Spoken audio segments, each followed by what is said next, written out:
Chanakya international academy உங்களுக்குள் இருக்கும் தலைவரை வெளிக்கொண்டு வரும் பியூர் பாலிடிக்ஸ் பயிற்சி பட்டறை. நேரடி மற்றும் இணைய வழி. கான்டாக்ட் 7338824242. நிதி நெருக்கடியில் சிக்கி திணறும் சென்னை பல்கலைக்கழகத்தின் மூலதன நிதி 346 கோடி ரூபாயிலிருந்து 176 கோடி ரூபாயாக குறைந்து உள்ளதாக தகவல் வெளியாகியுள்ளது பெரும் அதிர்ச்சியை ஏற்படுத்தியுள்ளது.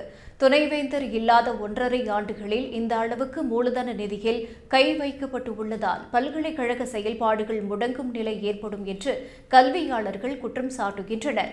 பிரிட்டிஷ் காலத்தில் உருவாக்கப்பட்ட 3 முன்னோடி பல்கலைக்கழகங்களில் ஒன்றான சென்னை பல்கலைக்கழகம் சுதந்திரத்திற்கு பின்பு சிறப்பு சட்ட திருத்தம் மூலம் மாநில பல்கலைக்கழகமாக மாற்றப்பட்டது.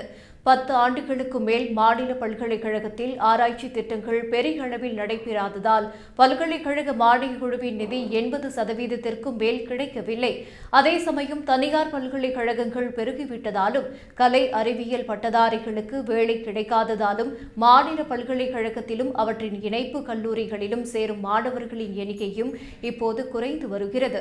முக்கியமாக உயர்கல்வியில் ஆராய்ச்சி வாயிலாக PhD பெறுவோரின் தகுதி குறைந்து உள்ளதாக பல்கலைக்கழகத்தின் வேந்தரும் தமிழக கவர்னருமான RN ரவி சமீபத்தில் தெரிவித்திருந்தார்.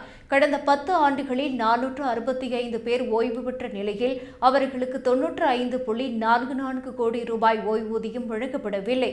சமீபத்தில் நடந்த ஆட்சி மன்ற குழுவில் ஒப்புதல் பெறப்பட்டு பல்கலைக்கழகத்தின் கால்பஸ் ஃபண்ட் என மூலதன நிதியிலிருந்து 170 கோடி ரூபாய் எடுக்கப்பட்டுள்ளதாகவும் அதில் 74 கோடி ரூபாயை விடுவிக்க அரசு ஒப்புதல் அளித்துள்ளதாகவும் கூறப்படுகிறது. சென்னை பல்கலைக்கழகத்துக்கான 346 கோடி ரூபாய் கால்பஸ் ஃபண்ட் என மூலதன நிதியிலிருந்துதான் இப்போது 174 கோடி ரூபாய் எடுக்கப்பட்டுள்ளது. பல்கலைக்கழகத்தில் மறைந்த பேராசிரியர்கள் அறிஞர்களின் பெயர்களில் உள்ள நினைவிருக்கையில் டெபாசிட் தொகையாக 146 கோடி ரூபாய் உள்ள நிலையில் அதிலிருந்து 2.50 கோடி ரூபாய் எடுத்து செலவு செய்யப்பட்டுள்ளது. இந்நிலையில் சென்னை பல்கலைக்கழகத்தில் நிலவும் இத்தகைய போக்கு மதுரை காமராஜர் பல்கலைக்கழகத்தை போன்று சென்னை பல்கலைக்கழகத்தையும் முடங்கச் செய்யும் செயல் என கல்வியாளர்கள் வேதனை தெரிவித்துள்ளனர்.